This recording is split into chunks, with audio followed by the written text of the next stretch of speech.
Okay.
Butterflies, many butterflies, right?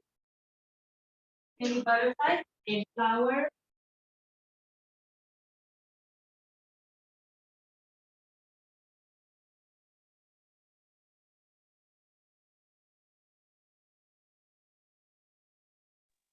right?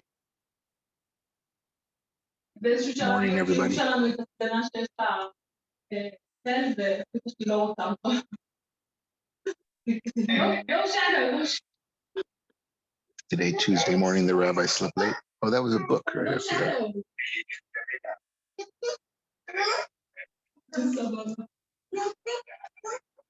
No shadow.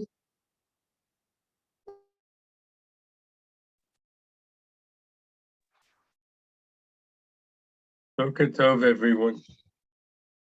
Hi.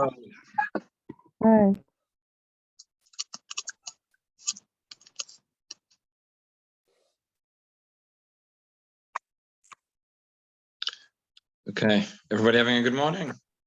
Okay, so Oh, this is Good morning. Okay. I think most people are here bright and early, so let's begin. Just again, if I could please ask everyone to mute themselves. We are on Daf Yutet. Yutet Amud Aleph. Yesterday we were talking about continuing the sugya regarding Bikurim, regarding the comparison between Bikurim and Maseh Sheni and Bechor as well. So let's go back a little bit just to the top of the page. Top of Yutet Amud Aleph. And we said yesterday, we were discussing, we said, who is the opinion? We learned out again, our main question was, who is the opinion in the Tanaim who holds that when it comes to Bikurim, the Hanacha, placing in front of the Mizbeach, is going to be that which is Me'akev, rather than the Mikra Bikurim. And we learned that out, that it was Rabbi Yishmael, based on a separate discussion that Rabbi Yishmael had. The point about Bikurim, about the Hanacha being Ma'akev, was really a side issue. But let's go back into it, just to see the main limud that Rabbi Yishmael was learning in terms of the comparison between Bechor and Maseh Sheni, which also touched on Bikurim, and that's going to lead to another couple of questions that the Gemara discusses now. So if we go back, we're about 7 lines from the top of the page.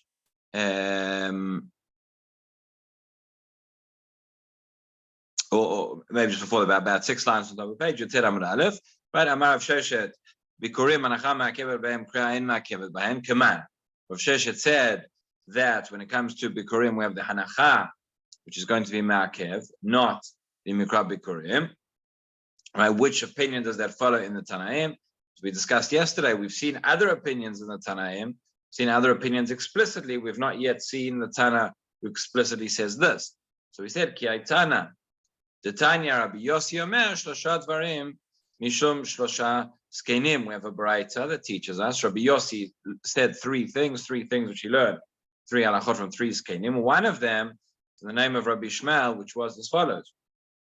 Rabbi Shmuel Omer, Yachol Ya'ale Adam, Maseh Sheni Bizman Hazeh, B'Yerushalayim V'Yochlen. Right, so this is where it begins. The Gemara that we see today is going to elaborate on this. Rabbi Yishmael raises the Hava Amina, he raises the possibility that maybe Maseh Sheni could still be eaten Bizman Hazeh. What's the svara? Why would you say you could still have Maseh Sheni Bizman Hazeh or not? So the Gemara is going to discuss the Kedusha of Yerushalayim. The truth is, we have 3 different Kedushot in a number of places.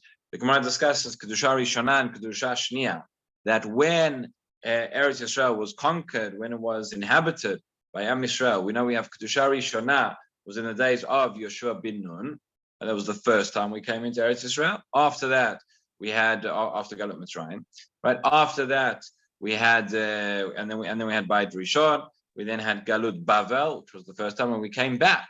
We came back in the days of Ezra and Nehemiah. That was the Kedusha Shnia, when the Beit HaMikdash was built again. And again, the borders, precisely where and which parts of land were acquired the first time by the Yolei Mitzrayim and by the Yolei Bavel are different. And this is all sorts of nafkaminot when it comes to mitzvot atlot ba'aretz. There's all sorts of nafkaminot when it comes to Shemitah, etc. So when we talk about the Kedusha, we talk about the sanctity of the land. There essentially are 3 different things we could be talking about. We could be talking about the Kedusha of Eretz Yisrael, of the land itself, and this is going to be a big nafkamina for Trumot and Maasrot, for Mitzvot Atlot Ba'aretz, for Bikurim, for instance, right? That is one level. Then there is another level of kedusha of Yerushalayim, specifically Yerushalayim, the entire city, and then there is the kedusha of the Makom HaMikdash, right, of Har HaBayit itself. We mentioned a little bit yesterday this question of whether Har HaBayit still has sanctity even after the Churban Beit HaMikdash is going to be enough kamina, for example. That's going to be one of the important factors as to whether one is allowed to go up onto Har HaBayit nowadays or not. As I say, there are other factors as well. But if we were to say that there is no sanctity, well, then there would be no problem to go up. But if there is sanctity, so then there would be a question, and then other discussions would come into it also. But essentially, for our purposes, we'll divide it into two. That there's the question of the kedusha of Eretz Yisrael as such, and there's the question of the kedusha of the Beit HaMikdash, of Har HaBayit. And so we have kedusha Rishona and we have kedusha Shnia. Right? And the question is that that first kedusha in the days of Yoshua ben Nun, when Am Yisrael came into the land, and we had a Beit HaMikdash Rishon, after the Churban and the Galut, does that sanctity retain, or is it reset, so to speak? Same thing by Kedusha Shnia, and how it would apply for nowadays. So the Gemara is going to discuss this. What's important to say is that these two different questions regarding the Kedusha of Eretz Yisrael as a whole, and that's going to be a big nafkamin, as I say, for Trumot and Ma'asrot, and the question of the Kedusha of the Mikdash, Kedusha of the Makom HaMikdash, it's going to be more of an afkamina for Korbanot, etc. The two questions are not necessarily dependent one on the other. So we might find a Tana who holds that the Kedusha of Eretz Yisrael was not, right, still exists, but the Mikdash is not, or vice versa. So we'll come back to that. And the Gemara is going to ask when Rabbi Yishmael comes along and he says, could it be, right? Yachol ya'ale adam maser sheni bizman hazeh b'Yerushalayim. So what is that question predicated on? Clearly, it's predicated on an understanding that there still is kedusha, that there still is kedusha in Yerushalayim as such, because we know that maser sheni has to be eaten within the walls. A separate question: if there are no walls, if the walls have been destroyed and have not been rebuilt, could the kedusha within Yerushalayim, within the area which is meant to be in the walls, still exist? That's a separate question. But so clearly, Rabbi Yishmael seems to understand that sanctity remains. But the Gemara will go into more detail because, for example, one of the things he brings for the proof from Bechor, and he brings it as a simple matter, that Bechor cannot be eaten bizman hazeh, and that would seem to imply that the kedusha is not retained. So what precisely is Rabbi Yishmael holding? We'll see the Gemara is going to ask that explicitly. But first, let's just recap what we saw before in order to have the context, in order to understand. So we say Rabbi Yishmael Omer Yachol Ya'ale Adam Maser Sheni Bizman Hazeh B'Yerushalayim. So we said Rabbi Yishmael asks the question: is it possible, and Yachol, it's possible that you could have Maser Sheni Bizman Hazeh, this time after the Churban, in Yerushalayim, V'yocheleno, and you could come and eat it. So says the Gemara, V'dinu B'chol Ta'un Avad Makom U'Maser Sheni Ta'un Avad Makom. Ma B'chol Eino Ela B'fnei Habayit, Af Maser Eino Ela B'fnei Habayit. So this is the first rejection. The Gemara says that no, it can't be. You cannot have Maser Bizman Hazeh after the Churban in the same way that you cannot have Bechor after the Churban. Why not? Because just like it says Bechor Ta'on Avad Makom, it's like by Bechor it says you have to bring it to the Makom, you have to bring it to Yerushalayim. So too, Maser Sheni, you have to bring it to Yerushalayim. V'ma Bechor Eino Ela B'fnei Habayit. Maser Sheni Eino Ela B'fnei Habayit. Just as Bechor can only be in the time of the Beit HaMikdash, so too Maser Sheni can only be in the time of the Beit HaMikdash. Again, at this point, Rabbi Yishmael takes that as axiomatic. Doesn't explain why necessarily, and the Gemara is going to have to clarify why it is, but he assumes that Bechor can only be Bifnei Habayit, and therefore Maser Sheni can also only be Bifnei Habayit. So continues the Gemara. It says, wait a minute, can you compare? Can you really compare the two? Because Ma'ale B'chol sheken ta'un matan damim ve'emorim lagabei mizbeach. Right? When it comes to B'chor, there is a reason why. It's a simple reason why we think that it should be only bifnei bayit, and it has a certain chumrah from which is related to the Beit HaMikdash, and therefore you cannot learn from that to other cases. That is the fact that it has damim, the matan damim ve'emorim, the blood has to be sprinkled on the mizbeach. The emorim, certain inner parts of the animal have to be burnt on the mizbeach.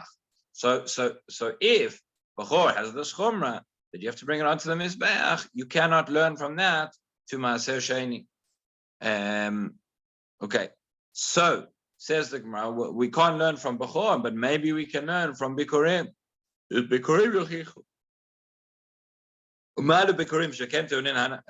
Sorry. So just as we say Bikurim would only apply Bisman Habayit, so too Maaser Sheni would only apply Bisman Habayit. And again, the Gemara says no. We have a problem with Bikurim. Ma'ale Bikurim sheken tonin anacha. Right? How can you learn from Bikurim? They also have an additional chumrah. They also have a reason why you cannot learn from them to Maaser Sheni, and that is that when it comes to Bikurim, you need hanacha. You need hanacha lifnei ha-mizbeach. So therefore, you can't learn from B'chor and you can't learn from Bikurim. Now again, what we'd expect at this point, the Gemara has tried to learn it from B'chor, and it says no. There is a chumrah, and therefore we can't. It's tried to learn from Bikurim.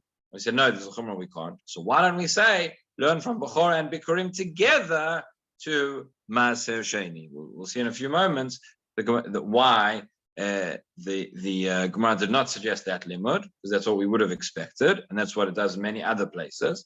But nonetheless, the Gemara here goes straight to the pasuk.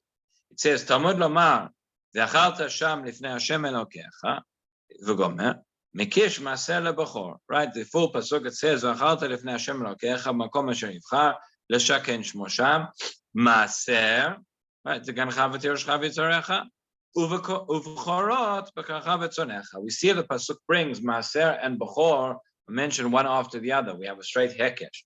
This is not a limud from one to the other, saying just as B'chor is like this, so too Maaser is like this. No, they are brought together in the pasuk.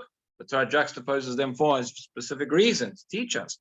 So it says, Talmud lamar, v'achalta Hashem lifnei Hashem Elokecha, mekish Maaser leB'chor, ma B'chor eino ela lifnei habayit, af Maaser eino ela lifnei habayit.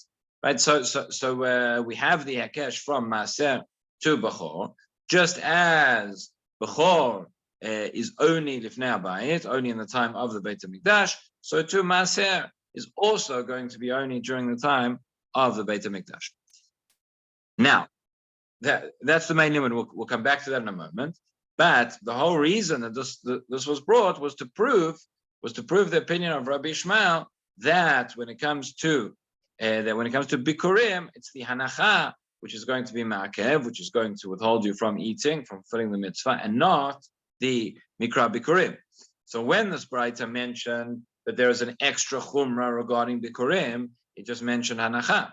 Hanacha. So says the Gemara now, if it's true, i.e. that mikra Bikurim, the reading the psukim was also going to be ma'akev, right? Then it should have said that as well. V'imita lifroch, you should have offered the following resolution, the following percha. Ma'ale Bikurim shekentun in kriya ve'hanacha. Why did it not say? How can you compare to Bikurim, which have an extra chumrah? Why they require both hanacha and kriya and mikra Bikurim? So Amar Ashi rejects this. I mean, that was the proof. And again, this is Rav Sheshet's view. This is Rav Sheshet's view that Rabbi Ishmael holds that is the Tana, holds that Anacha is Me'akev. Rav Ashi says not necessarily. You can't necessarily prove from here.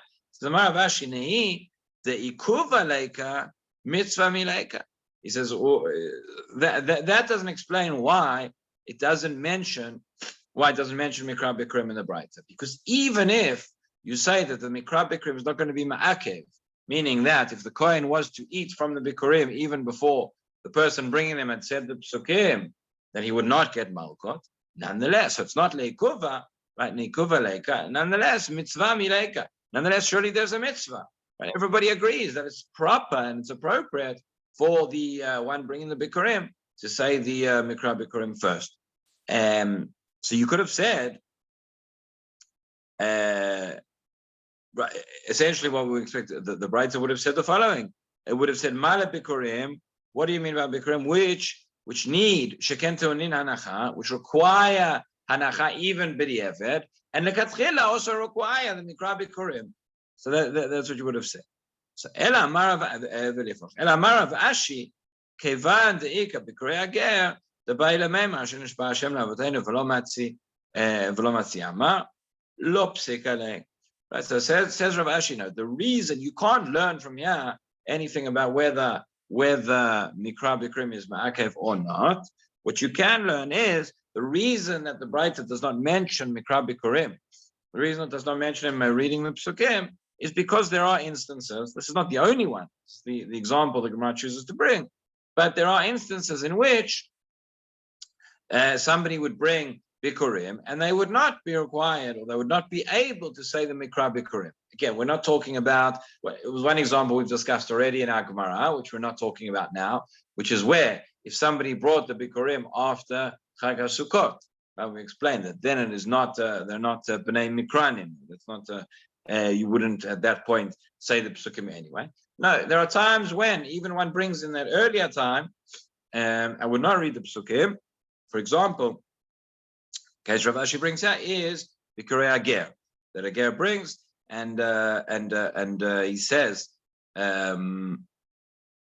does not read the psukim because it says Hashem la'avotenu, which Hashem comes to our forefathers, and he would not be able to see that. That, by the way, is just one opinion. There are other opinions brought in the Yerushalmi that a ger can say these psukim. At the end of the day, he is also a descendant of Avraham Avinu, who was Avamon Goyim, and therefore that would be allowed. There's also a discussion in the poskim regarding some of the brachot, etc. The Rambam has a letter to Rav Ovadia Hager, famous Gerrit of the Rambam, and there he writes. He's asked about some of the phrases in Tefillah, saying the bracha Shalos Anigoy.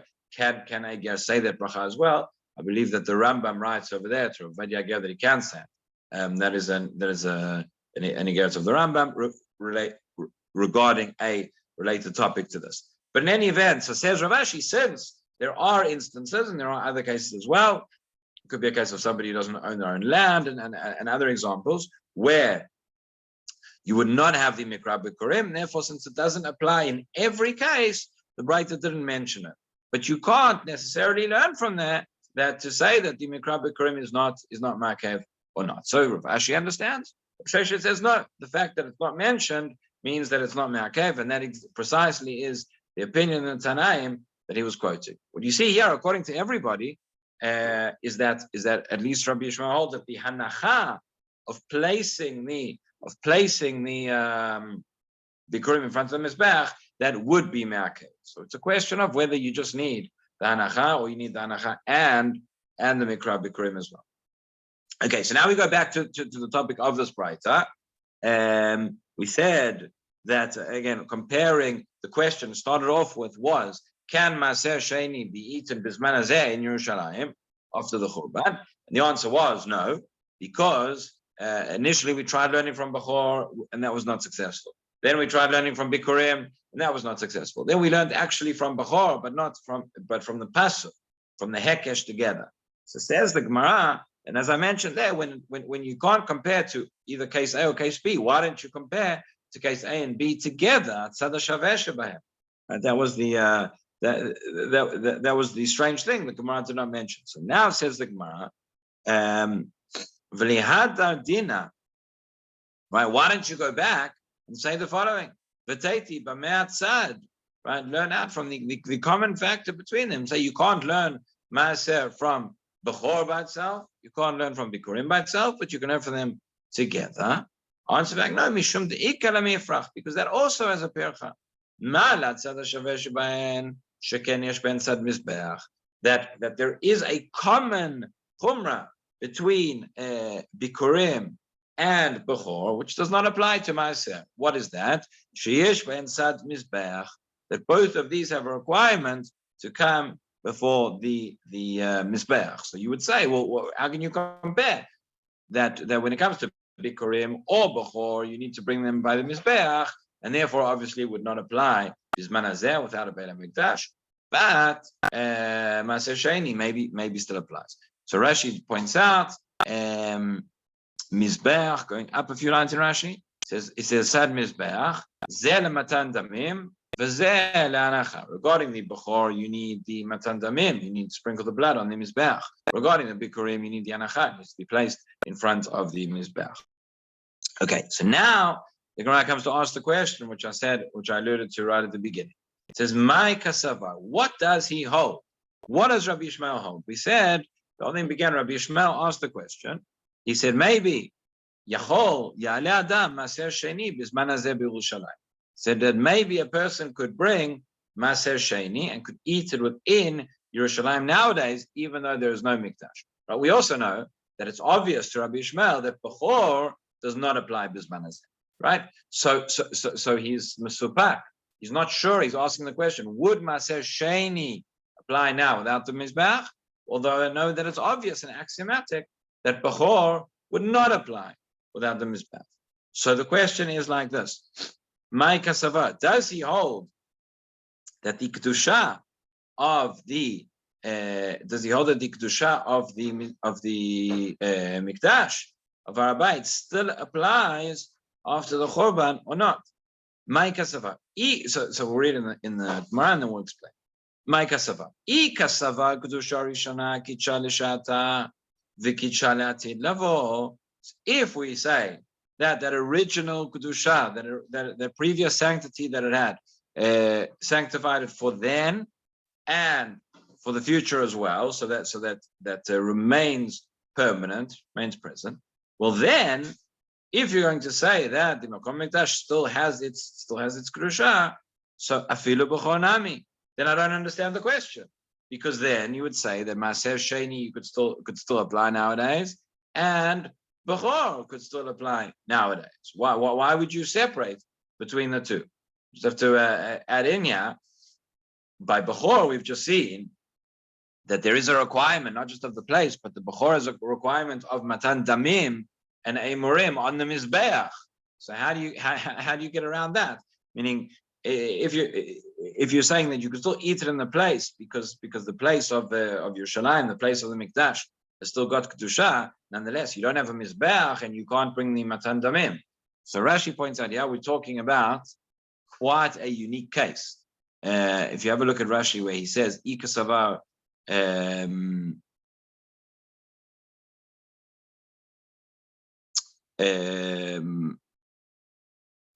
Let's go back to Rashi, right, where he says, first of all, "My kasavar." What does he hold? Haitana dipshitale. Right, that's the whole question. This Tana, who sees that it's obvious that there's no Bechor Bizman Hazeh, but Maaser is not so obvious.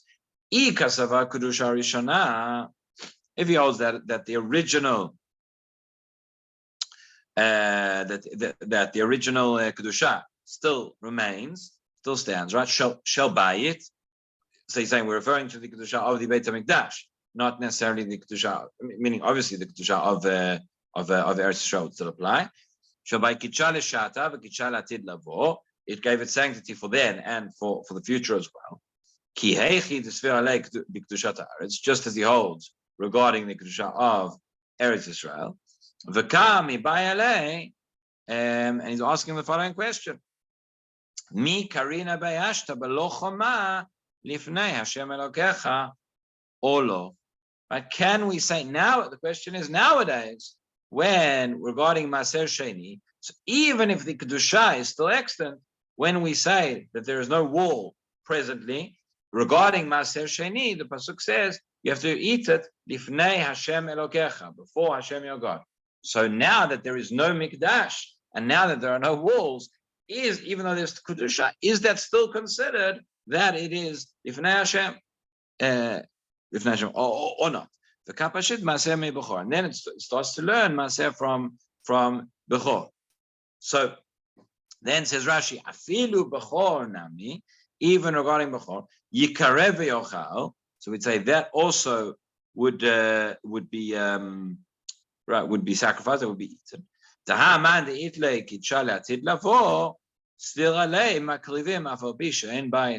Right, the one who says this is learned out in the Gemara and Megillah. We mentioned this yesterday also.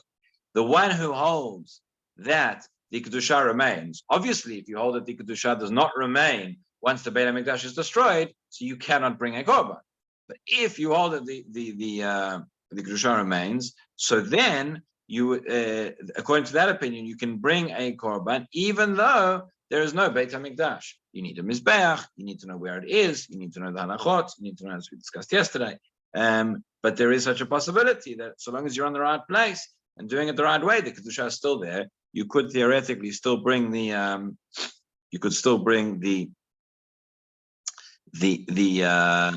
korbanot. So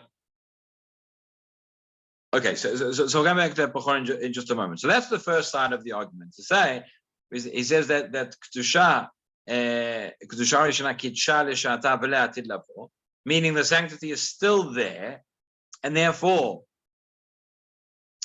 sanctity is still there, and therefore we just want to know, does Maaser Sheni still apply? Because is it considered Lifnei Hashem, the time when there is no Beit HaMikdash? But if that's the case, and we say Kedusha, that sanctity is still there, so then why not do we say the same thing regarding Bechor?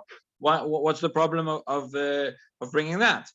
So that's the first side of the argument. Going back into the Gemara now, about 8-9 lines from the bottom, it says, I kasavar Kedusha Rishona Kidsha L'Shata V'Lo Kidsha L'Atid Lavo, right? And if you're going to say the opposite, meaning that the Kedusha Rishona applied only then, but does not extend, does not carry on. So then, and therefore, all your question is meaning, is it sufficient that could? Because we're saying that either way, the Kedusha of Eretz Yisrael would still continue. The Kedusha of Yerushalayim would still continue. The question is the Kedusha of the Mikdash. So if we say there is Kedusha of the Mikdash, our question was, do we say regarding Maaser Sheni that that's enough, that it's still considered Lifnei Hashem? If we say that the Kedusha of the Mikdash does not continue, so again, then our question is regarding Maaser Sheni: is it enough?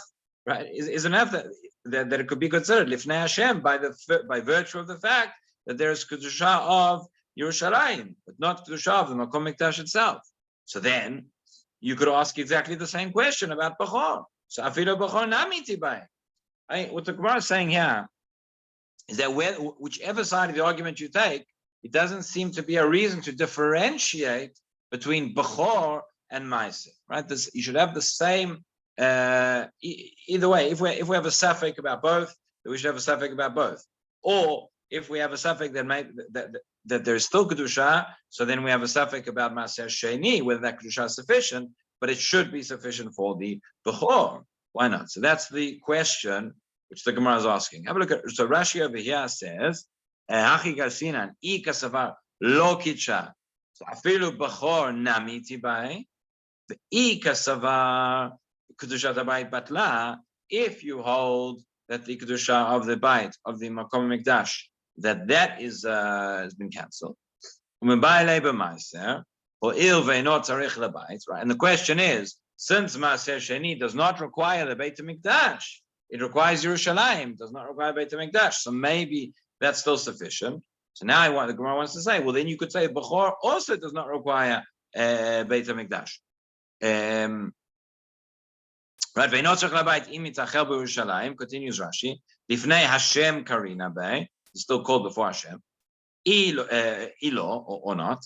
So Afilu Bechor Nami. Ask the same question about Bechor. Ki hai gavna. Ki hai gavna tibai. Ask the same question. Kegod. Now, the question is, but didn't we learn about Bechor that although the Bechor itself does not need to be eaten in the Beit HaMikdash, that it does require Matan Damim and Emurim on the Mizbeach. So it does require elements of the Mikdash itself. So says Rashi, Kegon Bechor shenizrak damo v'charev habayit. v'adayin b'saro kayam. Ma'u shechlu. The case is that you had a bechor that was shechted in the Beit HaMikdash, and its dam, the blood, was sprinkled on the mizbeach in the Beit HaMikdash. And then, at that point, that's when the Churban took place. And now you still have the meat left over, and the question is, can the Kohen come and eat the meat after the Churban? Okay, so again, it's quite an extreme case. Clearly, this is not practically the way that anything happened, but we're trying to understand the principle. And there's theoretical possibility whereby that there's a certain element there of the dam which required the Beit HaMikdash, but the basar itself did not. Okay, so that is the case we're dealing with here with the bechor. Again, so our question is: we began with a hava amina with the safek of Rabbi Ishmael, to saying that maybe bisman hazeh, without the mikdash, we could still consume maaser sheni. As part of the discussion of that, we said no. That and really the resolution of that was based on the pasuk that says has a hekesh between maaser sheni and bechor. That we said just like bechor cannot be eaten bisman hazeh when there is no mikdash, so too maaser sheni cannot be eaten when there is no mikdash. So the question was, why is it obvious that bechor requires the mikdash, but maaser sheni it's not obvious? There was a question. So are we saying, and there are two ways you can look at it: either that the kedusha of the Makom Mikdash continues nowadays, or it does not continue nowadays. If you say that it continues nowadays, well then why did you say that the bechor can't be eaten? You should say the bechor can be eaten. If you say it does not continue nowadays, well then the same question you have regarding Maaser Sheni, you should have regarding bechor, which is, you still have the kedusha of Yerushalayim, you still have the kedusha of Makom, you don't have the kedusha of the Mikdash, but maybe that is enough to allow it to be eaten. So why do we have the discrepancy? It's not clear which position we take. So says the Gemara, answer this question. Amar Ravina, we're now 1, 2, 3, 4, 5, 6, 7 lines from the end of the line. Amar Ravina, Leolam kasavar kedusha kitcha l'shata v'lo kitcha l'atid lavo. Okay, so the opinion here is the one that says kitcha l'shata v'lo kitcha l'atid lavo, meaning that the kedusha of unlike the kedusha of Eretz Yisrael, the kedusha of the Makom Mikdash of Har Habayit, according to this opinion, does not extend, right? And therefore, so why don't we therefore have the same question about bechor as we have about Maaser Sheni? So the answer is, we go into the same case that Rashi described. Hacha bebechor shenizrak damo kodem chuban habayit v'charev habayit v'adayin b'saro kayam. Okay, so the case is that the bechor was shechted and was brought in the Beit HaMikdash. Its blood was brought in the Beit HaMikdash before the Churban, and then the Churban took place. Charev habayit v'adayin b'saro kayam, and its meat still exists. So can you eat that meat? Can you eat that meat now after the Churban? Is it right? Umakshinan b'saro ledamo. Now we have a hekesh of the regarding the bechor between its basar, between its meat and its blood that are mentioned together in the pasuk.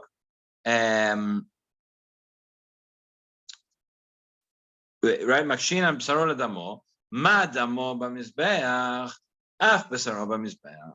Just as the din of zrikat adam is only going to apply or the mizbeach in the mikdash, so too the din of eating its basar is only going to apply in the mizbeach in the mikdash.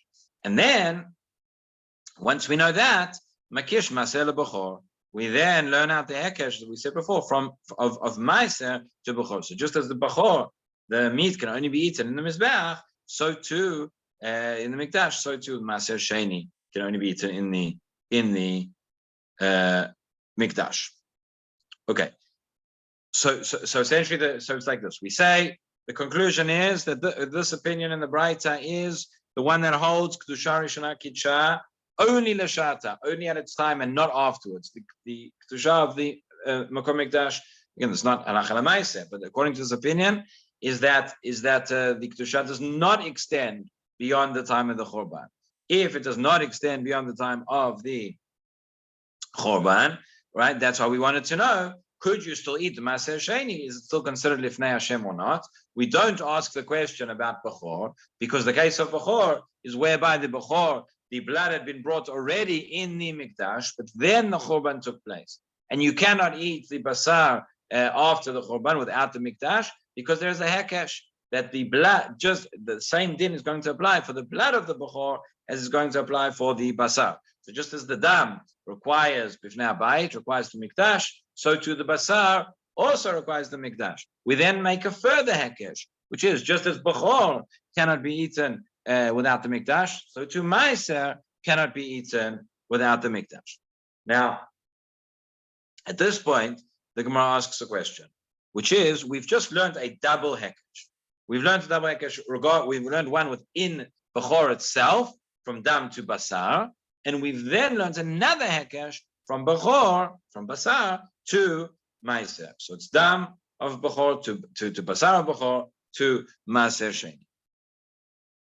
Says the Gemara, V'chi davar alamed be'ekesh, chozer umelamed be'ekesh.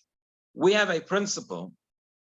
This is learned out in the Gemara in Zvachim, but there's a principle that you cannot learn from one Hekesh to another when it comes to Kodshim. This is a principle which only applies a specific principle to Kodshim. Different areas of Halacha, different areas of Torah have got different rules. It's not always the same.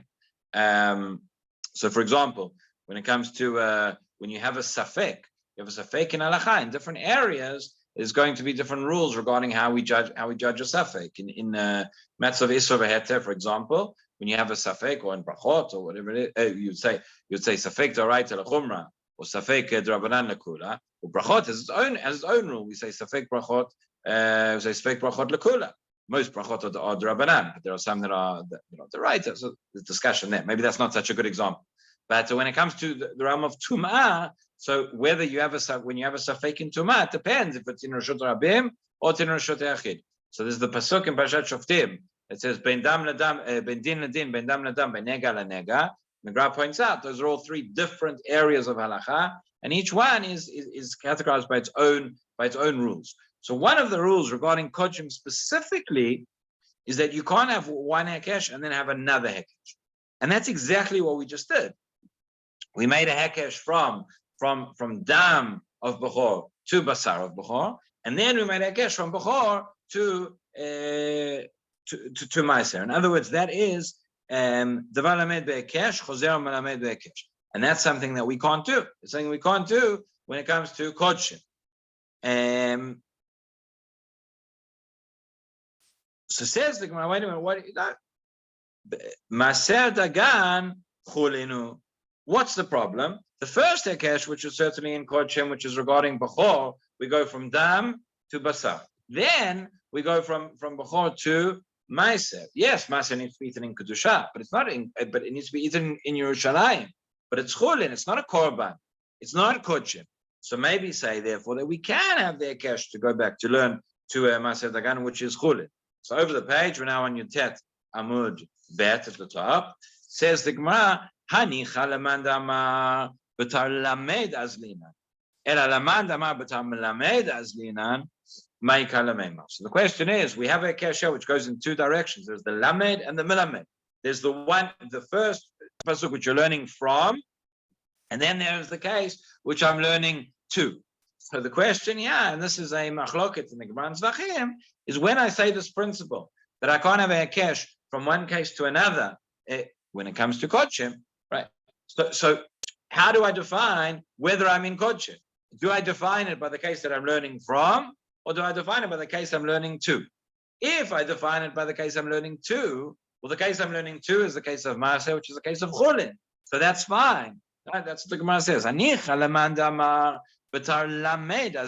we go according to the one, right, the destination, so to speak, then that makes sense. That's fine. We can say a Hekesh because of a Hekesh.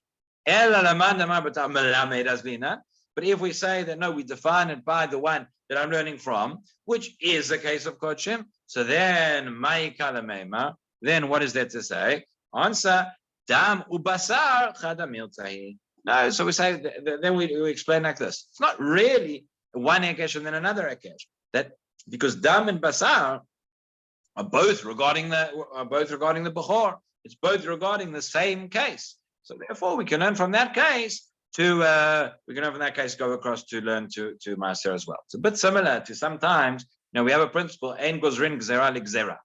We know that we don't, Rabbanan can come along and make a Gzera many times. Basar v'chalab, for example, right? The Torah says that you cannot eat meat and milk together. Derech Bishul. Come along, Rabbanan, and made a Gzera. They said, okay, even if it's not Derech Bishul, even if it's you're eating one after the other, don't do it.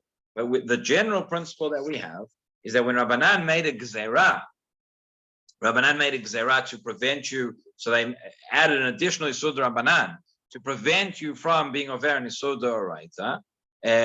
We generally say that Rabbanan would make a Gzera to the Din Torah, but they would not make a Gzera L'Gzera.